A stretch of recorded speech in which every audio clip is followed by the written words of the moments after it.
Well, welcome back out to the hangar here on the Rusty Pilot. We're getting ready to welcome the Bonanza back. Over the next couple of weeks, I've got some pictures of the inside, brand new interior, brand new engine, brand new Garmin panel, a year in the making. Super excited to get it back in here and start going back to the roots of the channel. You know, this channel started with me, a 1,500-hour Rusty Pilot, coming back to aviation, flying about 220 hours in the first plane I bought, then moving here to Dallas, Texas, and getting a hangar at Addison and buying into a Bonanza with a couple of people in it. We're going to introduce some more characters to the channel. This thing's going to grow, but we're going to go back to traveling to a lot of cool places and sharing experiences, which is what blew this channel up a year ago. It's been in hibernation, but we're about to come out of hibernation.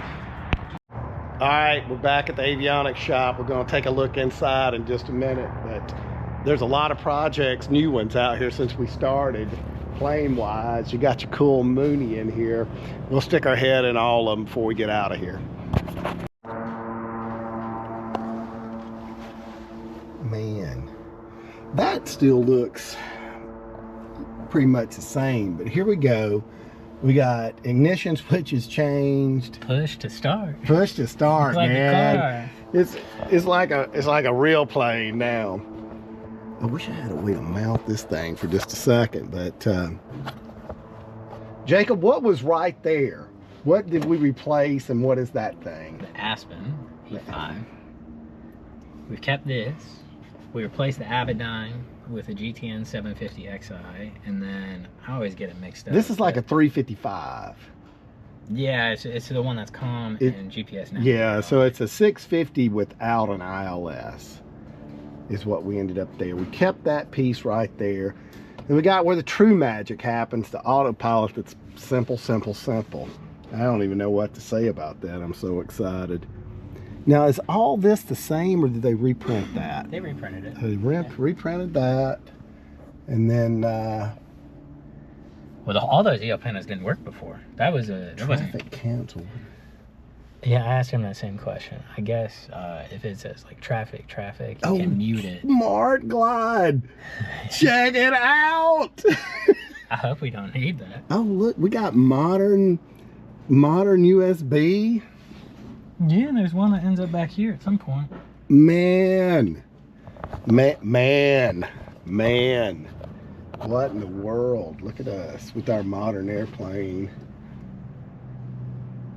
I'd love to see it on. I know, I'm ready to turn power on at this point. I'm ready to see this. But G5 for a backup.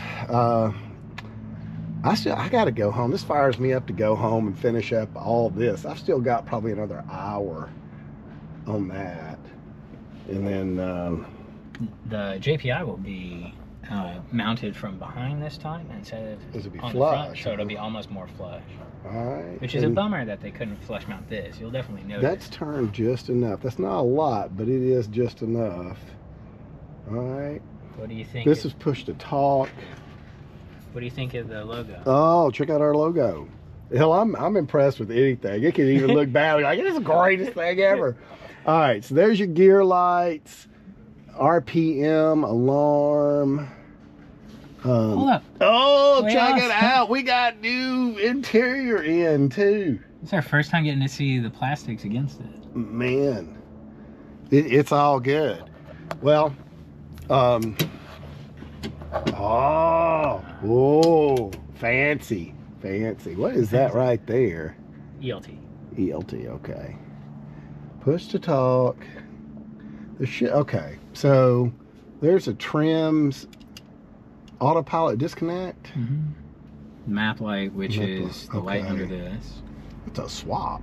If you can swap whether you're turning on COM 1 or COM 2. Not that you use that a whole lot. I mean, you definitely do. Well, I don't know. Hell, anything's better than what we had. If you're coming into an uncontrolled field and you want to listen... These are floodlights. What are those? They ended up not being needed. Okay. But you have to keep them It would look mismatchy if you got rid of them completely. Okay. And if you ever wanted to do something with them, you at least have them installed. All right. What are these three? Firewall air, defrost, cabin heat for the front, cabin heat for the back, and then parking brake. Parking brake. Where's the alternate air? Is this alternate air? And then we kept old school jacks. I know some people are using the modern jacks, but we kept old school ones. Man, there ain't a whole lot in here now that we're in here. It's all in an iPad looking gizmo.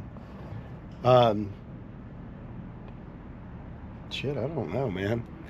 On the stretch. I know, man. This looks like we're about to get out here and get going. That's crazy. This has been a year. We have been a year.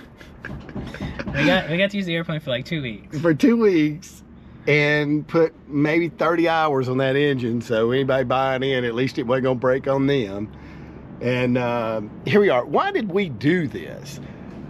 One, I think resale value is better with Garmin in the plane. Not that we were intended to resell. Two, man, I watch a lot of YouTubers on YouTube that are flying. And Russ Can Fly was actually talking about this today, finding everything in the cockpit. I never felt good about the other setup. I only flew it about 10, 15 hours, so I got no excuses. I could have learned it, but this stuff's way more intuitive to me. Now, Jacob doesn't feel that way. He liked the other setup. This is funny fun. I'm saying the old setup worked. Yeah, yeah. Well, wait till you start using this gizmo. This is greatness. Hold the hand on it. I know. Oh, we'll see if I like the touchscreen. It'd be good. It'd be good. Master Avionics. We had that thing right there restitched. The logos. That looks good, man. That's beefy. That's beefy. But that's two different styles. So this is ram horn, and then they have like a much skinnier style, which I never really liked. I like that. I won't feel like I'm driving in a real plane, not in a not real plane. But man, Smart Glide. That is awesome. It will pitch for the best glide, but does that thing turn you to the nearest airport? I would think it does. Well, I could be wrong. I gotta look it up. I know there was some stuff said about that when I was going through, but I don't remember if it just starts gliding or if you hit it and it starts seeking out the nearest airport if there's one within gliding range. But yeah, that looks good. That's close. You know, they'll probably have this finished up next week. It'll be ready to go back out of town. Yeah, you go back out of town. It'll be ready for some test flights anyway. I need to go to El Paso and Lubbock, Texas. I'll have to find a CFI and get out here. But yeah. All right, servos in the back, 3 of them. So obviously you need one for a tail wagon, a Bonanza, but all in there. Great big old plane. Not a lot's changed in the hangar since I bought into this airplane about a year ago. But today we're gonna have to throw away some memorabilia. And some of this memorabilia will stay, but Frank Howell owned this plane before me and Jacob, and he flew it around the world 3 times. He's got flags of everywhere he's been in this hangar scattered around, ton of memorabilia. We couldn't get anybody from the family to take it back, but we got no use for it. I sure do hate it. But we're gonna clean up the top today and just start throwing away stuff that's been in here probably for 20 years. Kind of like going through your grandparents' house after they pass or something. We got vending machines and refrigerators, etc. And we just put it all up on Facebook Marketplace for free. And people are gonna come get it, but we've got to get back to having enough room in here to sit around, hang out. We've got several people coming in on this airplane. We're going to sell 2 pieces of it. We kind of got those guys identified, but this has been here as long as this picture's been here. That's about when this airplane, they bought it in 1976 and moved it in right here, and it's always set in this hangar. And you know, A lot of aviation history's happened here, and we're going to carry on with that. High time pilots coming in with a lot of bonanza time, and we're going to go back to taking big long cross countries. When we got the plane back with the new engine and I flew it for about 15 hours, Richard Peak, this thing was truing out at about 182 knots. That's fast enough to go long distances. We're gonna get out and go to the Hangar Hotel. We'll go to New Orleans lakefront, but we're gonna adventure out past both mountain ranges here in North America and look around. And you know, we'll probably get it outside the US too some. But over the next few months, we're just going to take some test trips. We got to get used to a completely new Garmin panel. There's a 3XI as you see there. There's a 750 and a 355 in there, and most importantly, there's a real good autopilot. And you know, totally modernized the plane. I hated to do it in the way that I like the way these old planes look, but you might as well get modern glass in there. It makes it so much easier. You know, and that's one of the things about being a rusty pilot and coming back, which was six-pack flying was a lot harder than modern glass flying. And modern glass flying takes the pressure off so much. You kind of probably get complacent. I know I went back to flying nighttime IFR by myself some because of the glass, and I remember thinking I probably wouldn't do this if I was running a six-pack and hand flying any more than what I was. So just excited to get out here and go. Excited to clean this thing up. Lots of stuff happening out here at the airport.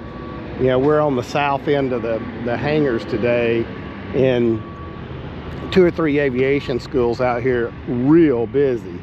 See that Diamond twin over there moving? American Flyers is out. If you go to the Avionics shop, it sits right by American Flyers. There's probably 30 or 40 kids outside on any day learning to fly, you know, using the little pipers. But we're gonna step up here. I'd like to see this twin Diamond take off. When it does, we'll catch it. And there it goes. If you stuck around this long, hit the like and subscribe and get ready for some big adventure on the channel over the next couple of outings.